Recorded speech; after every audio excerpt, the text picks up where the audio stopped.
কেউ বা তোরে কৃষ্ণ বলে, তোরে কৃষ্ণ বলে। কি রে ঠিক বলেছি? একেবারে ঠিক বলেছো গোসাই। এ তো তুমি আমাকে দেখে বলছো। আচ্ছা, আমাকে দেখে তোমার পুঁথিতে কি লিখলে? এবার ভক্ত জয়দেব বলছে, ওরে শোন শোন, তোকে দেখে আমার পুঁথিতে কি লিখলাম জানিস? ভালো করে শ্রবণ করুন। যে পদাবলীগুলো এই লীলার মধ্যে গাইবে একটু কঠিন ভাষায়, হ্যাঁ একটু কঠিন ভাষায়, গীত গোবিন্দ থেকে নেওয়া তো, কিন্তু আমি সব বাংলা করে বোঝাবো। বলছে কি লিখলাম? বলছে ওরে শোন, তোকে দেখে আমি লিখলাম নবীন নীরদ শ্যামং নীলন্দি বৌর লোচনম বল্লভী নন্দ কৃষ্ণ বন্দে গোপাল রূপেণ। অর্থাৎ তোকে দেখে আমার কি মনে হলো জানিস? আষাঢ় মাসের আম্বাবতী। মা আম্বাবতী কখন হয় গো?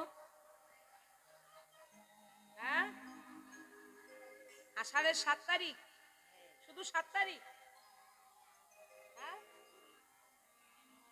আমাদের ওদিকে বলে 1 তারিখ থেকে 7 তারিখ পর্যন্ত 7 দিন থাকে। আপনাদের শুধু 7 তারিখ আম্বাবতী পালন করা হয়। আগেকার দিনে বলতো এই আম্বাবতীর সময় যে বৃষ্টিটা হতো না, শুনেছি আর কি, যে বৃষ্টি হতো, এত বৃষ্টি হতো যে মাটির নাকি 7 হাত পর্যন্ত নিচে ভিজে যেত। মানে এতটাই আম্বাবতীর সময় বৃষ্টি হতো শুনেছি। এখন যদিও আর দেখা যায় না। দেখা যায়? হ্যাঁ।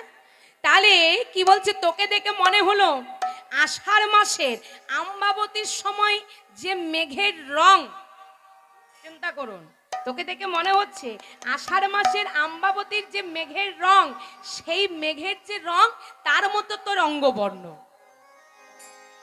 তুই বড়ই চঞ্চল, আর বৃন্দাবনে তুই গোপালক রূপে জন্মগ্রহণ করেছিস। কি রে ঠিক বলেছি? একেবারে ঠিক বলেছো। ও গোসাই, আর কি লিখলে গো?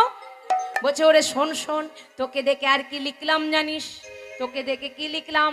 চঞ্চল চরণ সচকিত নয়ন কুঞ্চিত চারুকেশ পাশম কুঞ্চিত চারুকেশ পাশম চঞ্চল চরণ সচকিত নয়ন কুঞ্চিত চারুকেশ পাশম কুঞ্চিত চারুকেশ পাশম বিম্বধর পরমুরলিনী নাদ সুন্দর সচকিত হাসম সুন্দর সচকিত হাসম ইন্দ্রধন পদমুরলিনী নাম সুন্দর সচকিত হাসম সুন্দর সচকিত হাসম।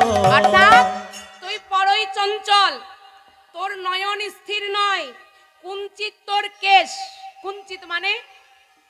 কুঞ্চিত মানে কোকড়ানো চুল, ভাঙা ভাঙা হয় না অনেকে, ভাঙা ভাঙা চুল। বলছে ওরে তোর কোকড়ানো চুল একেবারে এই কাঁধ পর্যন্ত বিস্তৃত। কিরে ঠিক বলেছি? একেবারে ঠিক বলেছো গোসাই। আর কি লিখলে? বলছে ওরে শোন শোন, তোকে দেখে আর কি লিখলাম জানিস? তোকে দেখে মনে হয় কদম্ব মালং নবীনতা মাল সবাই নবীনতা মাল কদম্ব মালং নবীনতা মাল কদম মালং নবীনতা মাল অপরূপ ভাব বিলাসম অপরূপ ভাব বিলাসম কদম মালং নবীনতা মাল অপরূপ ভাব বিনাশ অপরূপ ভাব বিনাশ। নিন্দিত ভ্রমর চিন্তিত নুপুর কোটি তটে সবে পিতবাসম কোটি তটে সবে পিতবাসম নিন্দিত ভ্রমরং চিন্তিত নুপুরং পতিতটে সবে পিতবাস পতিতটে সবে পিতবাস। এবার আমি বাংলা করে বোঝাই যে পদাবলীটা গাইলাম। ওই যে তোকে দেখে আরো আমি লিখলাম। কি লিখলাম? ভালো করে শ্রবণ করুন। কদম্ব মালং নবীনত মালং মানে আস্তে, কদম্ব মালং নবীনত মালং। তমাল বৃক্ষ দেখেছেন মা? তমাল বৃক্ষ মানে তামাল গাছ দেখেছেন? কেমন হয়? কেমন হয়?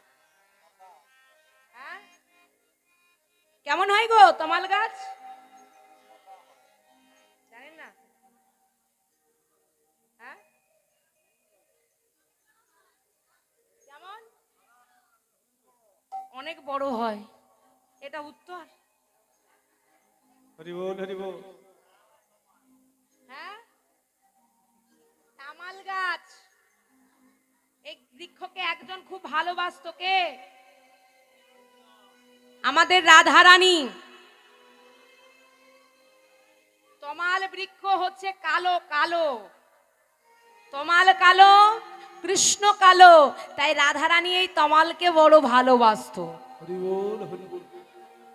তাই কি বলছে পদাবলীর মধ্যে, কদম্ব মালং নবীন তমালং। বলছে ওরে তোকে দেখে মনে হচ্ছে কেউ যেন তমাল বৃক্ষের মধ্যে, মানে কৃষ্ণকে দেখে বলছে যেন তুই একটা তমাল গাছ, আর কেউ যেন ওই গাছের মধ্যে এই কদম্ব ফুলের মালা পরিয়ে দিয়েছে। মানে কৃষ্ণের গলায় যে মালাটি আছে, তোকে দেখে মনে হচ্ছে কেউ যেন তমাল বৃক্ষের মধ্যে এই কদম্ব ফুলের মালা পরিয়েছে। আর নিন্দিত ভ্রমরং সিঞ্চিত নুপুরং, মানে কৃষ্ণের চরণের যে নুপুর, ওরে ওই নুপুরের যে রুনুঝুনু রুনুঝুনু রুনুঝুনু রবে বাজছে না, ওরে ওই নুপুরের ধ্বনিটা শুনে কি মনে হচ্ছে জানিস? মনে হচ্ছে না নুপুরের ধ্বনি, মনে হচ্ছে যেন কোটি ভ্রমরের গুঞ্জন, ভ্রমরে যেন গুনগুন করে। নিতাই গৌর হরি বল। গুনগুন করে, ভ্রমরে যেন গুনগুন করে, ভ্রমরে যেন গুনগুন করে, গুনগুন গুনগুন গুনগুন করে, ভ্রমরে যেন গুনগুন করে। গুনগুন গুনগুন গুনগুন করে, ভ্রমর যেন গুনগুন করে। কিরে ঠিক বলেছি? একেবারে ঠিক বলেছ ও গোসাই। আর কি লিখলে? বলছে ওরে তোকে দেখে আর কি লিখলাম জানিস? বলছে হ্যাঁ সবই তো লিখলে, কিন্তু তুমি আমার নাম কি দিলে বলো? বলছে ও তোর নাম, শোন আজ না আমি তোর একটা নতুন নাম দিয়েছি। ভক্ত জয়দেব অন্তর্যামী ভগবানকে বলছি ওরে আজ আমি তোর একটা নতুন নাম দিয়েছি। তবে কি নাম জানিস? ওরে শোন শোন, আজ থেকে আমি তোর কি নাম দিলাম জানিস? ওরে আমি তোর নাম দিলাম, হরি বল হরি বল। ওরে নীল মাধব। নিতাই গৌর হরি বল। আমি তোর নাম দিলাম,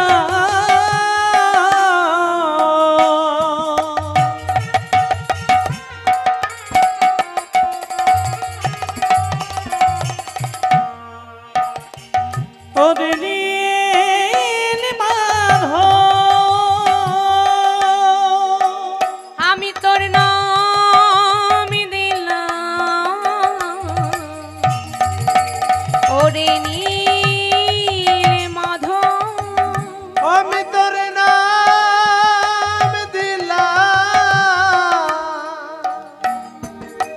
ওরে নীল মাধব। মাধু বলি ডাকিব তোরে নাম দিলাম, ওরে নীল মাধব। নীল মাধব বলে ডাকিব তোরে, আমি নাম দিলাম নীল মাধব, নীল মাধব বলে ডাকব তোরে, নাম দিলাম নীল মাধব। নীল মাধব বলে ডাকব তোরে। নীল মাধব বলে ডাকব তোরে, আমি অন্য নামে ডাকিব না রে। নীল মাধব বলে ডাকব তোরে, অন্য নামে ডাকিব না রে। মাধব বলে ডাকব তোরে, অন্য নামে ডাকিব না রে। নীল মাধব বলে ডাকব তোরে, আমি নাম দিলাম নীল মাধব। শোন আজ থেকে তুই আর আমি বন্ধু হলাম। বন্ধু তো আর কখনো বন্ধুর পুরো নাম বলে ডাকে না, তাই আজ থেকে তোকে আমি মাধু বলে ডাকবো, আর আজ থেকে তুই না আমাকে জয় গোসাই বলে ডাকবি। তাহলে এবার আমি আসি মাধু। এইভাবে নীতি প্রতিদিন দেখা হতে থাকে, এইভাবে নীতি প্রতিদিন দেখা হতে থাকে জয়দেবের সাথে ভগবানের। রাধে